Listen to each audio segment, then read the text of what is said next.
Chers amis, chers frères, chères sœurs, que Dieu vous bénisse en ce dimanche, que la faveur et la grâce de l'Éternel soient sur votre vie. Je voudrais simplement faire passer cette vidéo juste pour vous souhaiter un très bon dimanche et puis effectivement profiter pour donner un enseignement, sinon une exhortation qui va vraiment nous faire du bien. Que Dieu vous bénisse. Sans plus tarder, le thème de notre exhortation est le zèle de Finé. Le zèle de Finé. Le zèle de Finé. Bien-aimé, le Seigneur veut que nous soyons zélés pour de bonnes causes. Alléluia. Que nous soyons zélés pour de bonnes causes. Le zèle de Finé. Le zèle que Finé a eu pour le Seigneur. Alléluia. Sans plus tarder, nous allons prendre le livre de Nombre. Nombre chapitre 25 à partir du verset 1. La Bible dit: Israël demeurait à Sittim, et le peuple commençait à se livrer à la débauche avec les filles de Moab. Excusez-moi. Avec les filles de Moab. Au verset 2, elles invitèrent le peuple au sacrifice de leur Dieu. Et le peuple mangea et se prosterna devant leur Dieu. Israël s'attacha à Baal-Péor, et la colère de l'Éternel s'enflamma contre Israël. L'Éternel dit à Moïse: assemble tous les chefs du peuple et fais pendre les coupables devant l'Éternel en face du soleil, afin que la colère ardente de l'Éternel se détourne d'Israël. Au verset 5, Moïse dit aux juges d'Israël que chacun de vous tue ceux de ces gens qui se sont attachés à Baal-Péor. Au verset 6, et voici un homme des enfants d'Israël vint et amena vers ses frères une Madianite sous les yeux de Moïse et sous les yeux de toute l'assemblée des enfants d'Israël, tandis qu'il pleurait à l'entrée de la tente d'assignation. À cette vue, Finé, fils d'Éléazar, fils du sacrificateur Aaron, se leva du milieu de l'assemblée et prit une lance dans la main. Il suivit l'homme d'Israël dans sa tente. Amen. Voilà. Ok, c'est ça. Il suivit l'homme d'Israël. Il suivit, je suis arrivé. Voilà, au verset 5, au verset 8, il suivit l'homme d'Israël dans sa tente. Et il les perça tous les deux, l'homme d'Israël, puis la femme par le bas-ventre.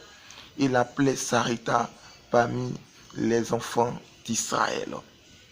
Au verset 9, il eut 24 000 qui moururent de la plaie. L'Éternel parla à Moïse et dit: Finé, fils d'Éléazar, fils du sacrificateur Aaron, a détourné ma fureur des dessus des enfants d'Israël, parce qu'il a été animé de mon zèle au milieu d'eux. Je n'ai point dans ma colère consumé les enfants d'Israël. C'est pourquoi tu diras que je traite avec lui une alliance de paix. Je traite avec lui une alliance de paix. Je traite avec lui une alliance de paix. Que Dieu vous bénisse. Alléluia. Il dit au verset 13, ce sera pour lui et pour sa postérité après lui l'alliance d'un sacerdoce perpétuel. D'un sacerdoce perpétuel. Alléluia. Bien-aimé, la Bible dit que le peuple d'Israël va s'attacher à des dieux, des Madianites. Israël demeurait à Sittim. Israël demeurait à Sittim. Et étant à Sittim, la Bible dit que le peuple va commencer à se livrer à la débauche. Ça veut dire que le peuple va commencer à coucher avec des femmes madianites, avec des femmes qui n'ont même pas la crainte de Dieu. Et ces femmes madianites vont entraîner le cœur de ce peuple à adorer des dieux étrangers, à adorer des dieux qui sont étrangers à l'alliance d'Israël, l'alliance qu'Israël a fait avec l'Éternel. Des dieux qui sont en d'autres termes des démons, des dieux des nations qui ne sont que des démons, qui ne sont que Satan et ses démons. Alléluia. La Bible dit clairement que la colère de Dieu va s'enflammer contre Israël. Et Dieu va parler à Moïse. Alors Moïse va réunir tous les anciens d'Israël. Moïse va réunir tous les juges d'Israël. Moïse va réunir tous les anciens d'Israël. Il va leur dire que chacun tue la personne au milieu de sa maison qui s'est livré à l'adoration du Dieu de Baal, qui s'est livré à l'adoration des faux dieux. Que chacun, si par exemple dans ma famille, un exemple, il y a un membre de ma famille qui a adoré ce faux dieu, alors selon la recommandation de Moïse, je devais prendre ce membre et le livrer à la mort, si vous comprenez. Ainsi, la Bible dit que les anciens d'Israël se sont réunis. Voilà, ils se sont réunis. Et quand ils se sont réunis, amen, ils étaient en train de pleurer sur leur sort. Cette histoire, pour ceux qui prennent la vidéo en cours, c'est le livre de Nombre 25, Nombre chapitre 25, le verset 1 jusqu'au verset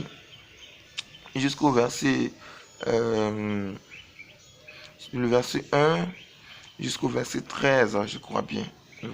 Voilà, jusqu'au verset 13. Donc, Nombre chapitre 25, le verset 1 au verset 13. Pendant qu'Israël était en train de pleurer sur ses morts, était dans la souffrance, dans le deuil, il y a un homme qui sera zélé pour des mauvaises choses. Et à la vue des anciens d'Israël, il va prendre une femme madianite. Les femmes qui ont détourné le peuple de l'Éternel, il voit ces choses et il prend courage. Il va prendre une femme madianite et il traverse l'assemblée des enfants d'Israël. Alléluia. Il traverse l'assemblée des enfants d'Israël et il rentre dans sa tente pour coucher avec la femme aux yeux du peuple d'Israël qui était en pleurs à cause des morts, à cause de la plaie qui frappait le camp d'Israël.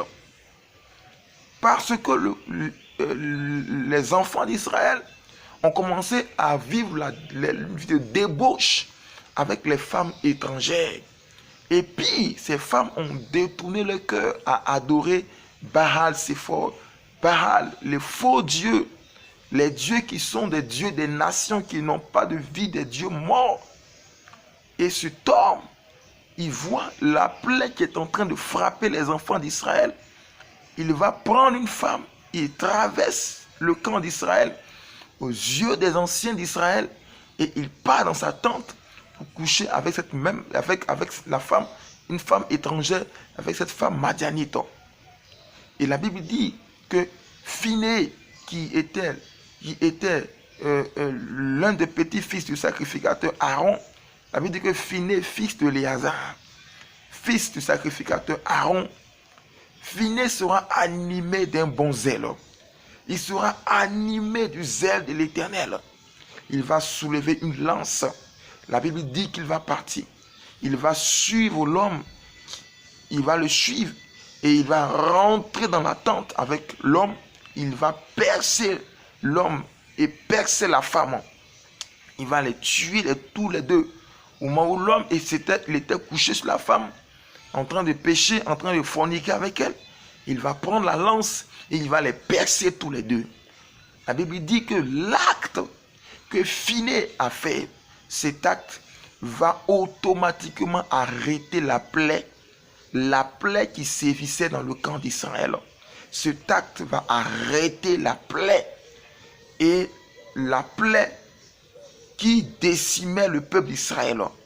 La mort qui frappait le camp d'Israël va s'arrêter parce que Phiné sera animé d'un zèle de l'Éternel. Bien-aimé, on est zélé pour quoi? Est-ce qu'on est zélé pour de bonnes choses ou bien on est zélé pour de mauvaises choses? Soyons zélés pour de bonnes choses. Dans ton zèle, il y a des gens qui sont zélés pour leur famille. Il y a des gens qui sont zélés pour leur tradition. Il y a des gens qui sont zélés pour les études, ce qui n'est pas mauvais. Il y a des gens qui sont zélés pour leurs projets. Il y a des gens qui sont zélés pour leur ambition. Mais qui est-ce qui est zélé pour la cause du Seigneur? Qui est-ce qui est zélé pour la cause du Seigneur? Qui est-ce qui est zélé pour la cause de l'évangélisation? Qui est-ce qui est zélé pour la cause du Seigneur? Qui est-ce qui est zélé pour cela, bien-aimé? À peine on défend les intérêts de Dieu. Bien-aimé, les intérêts de Dieu, ce n'est pas aller peut-être de se bagarrer, ou bien de dire, ou telle personne a déchiré la Bible, tu vas aller lui porter un coup de main. Non. Tu défendras mieux les intérêts de Dieu en portant sa parole. Tu défendras mieux les intérêts de Dieu en portant sa parole. De deux, tu défendras mieux les intérêts de Dieu, bien-aimé, en menant une vie qui l'honore. Alléluia. En menant une vie qui l'honore. Une vie qui lui plaise. Oh my God. Tu défendrais mieux les intérêts de Dieu en portant sa parole à ton frère ou à ta soeur bien-aimée qui n'est pas encore convertie, qui n'a pas encore reçu l'évangile. Alléluia. Tu défendras mieux les intérêts de Dieu, bien-aimé, en étant le meilleur ambassadeur de sa parole. En étant le meilleur ambassadeur de sa parole. Souvent, on perd notre temps dans des choses inutiles. Alors que, bien-aimé, la malédiction de l'Éternel est suspendue sur nos familles, est suspendue sur la nation, est suspendue sur nos frères, est suspendue sur nos sœurs.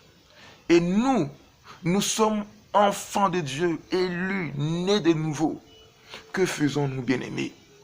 Ne soyons pas zélés pour les choses vaines. Jésus pouvait dire à quelqu'un, ou même à l'un de ses disciples dans la Bible, laisse les morts enterrer leurs morts, mais toi viens et suis-moi. Laisse les morts enterrer leurs morts, mais toi viens et suis-moi. Viens et suis-moi. Ça veut dire viens et pratique ma parole. Viens et pratique ma loi. Viens et pratique ma parole. Pratique ma parole. Alléluia. Pratique ma loi. Nous sommes enfants de Dieu. Nous sommes enfants de Dieu. Arrêtons d'être zélés pour le monde.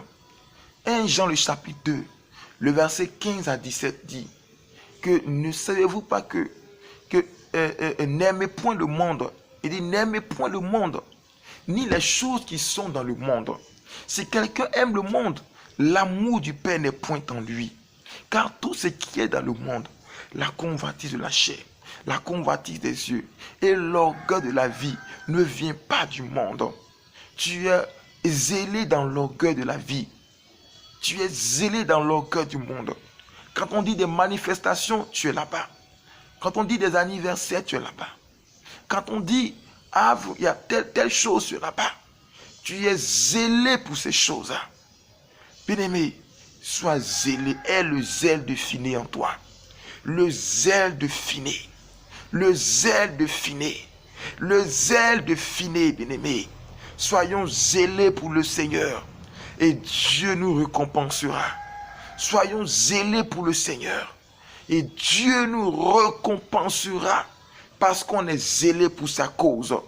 Parce qu'on est zélé pour sa cause. Parce qu'on est zélé pour sa cause, bien-aimé. Alléluia. La Bible dit quand Finé a vu cet homme, bien-aimé, c'était un affront. Cet homme larguait tout le camp d'Israël. Bien-aimé, il faut que tu sois animé. Bien-aimé, d'une fierté qui te dit que tu dois avancer, tu dois proclamer le royaume de Dieu. Tu dois proclamer le royaume de Dieu. Amen. Amen. Tu dois proclamer le royaume de Dieu. Le zèle de Finé. Le zèle de Finé. Les gens meurent à gauche, à droite. Les gens meurent dans les hôpitaux. Les gens meurent dans le maraboutage. Les gens meurent dans le fétichisme. Quel est le zèle qui nous anime pour le Seigneur? Quel est le zèle qui nous anime pour le Seigneur? Fais un peu ton bilan dans le mois. Combien de cérémonies, combien d'anniversaires, combien de, je ne sais pas de quoi tu as participé? As-tu pris le temps, bien-aimé, de faire passer un message que Dieu t'a mis à cœur? As-tu pris le temps de faire passer un message que le Seigneur t'aurait mis à cœur? Est-ce que tu as bien fait ce que Dieu te demande de faire? Parce que Dieu te demandera les comptes. Il t'en redemandera les comptes. Soyons animés d'un zèle pur. Soyons animés d'un zèle qui nous donne d'être zélés pour de bonnes choses. Qui nous donne d'être zélés pour de bonnes choses. Pour de bonnes causes. Alléluia. Pour de bonnes causes. Que Dieu vous bénisse. Que la paix, la grâce du Seigneur soit sur votre vie pour ce dimanche. Ce dimanche, c'était mon exhortation pour ce dimanche, à semer en vous le zèle de Finé. Le zèle de Finé, bien-aimé. À semer en vous le zèle de Finé. Que la paix du Saint-Esprit soit sur votre vie. Père, je prie au nom de Jésus pour tous ceux qui ont été là, qui ont regardé, Seigneur, cette vidéo sur YouTube. Je prie que la main puissante du Saint-Esprit soit sur votre vie. Que tous les téléspectateurs de YouTube qui m'ont suivi, que la paix du Saint-Esprit soit sur votre vie. Je proclame maintenant le zèle de l'Éternel dans votre vie. Je proclame le zèle du Saint-Esprit dans votre vie. Soyez zélés pour la cause du Seigneur. Et que la grâce, la paix du Tout-Puissant vous bénisse en abondance. Soyez bénis, vous et votre famille, en ce dimanche, dans le nom puissant de Jésus. Que Dieu vous bénisse.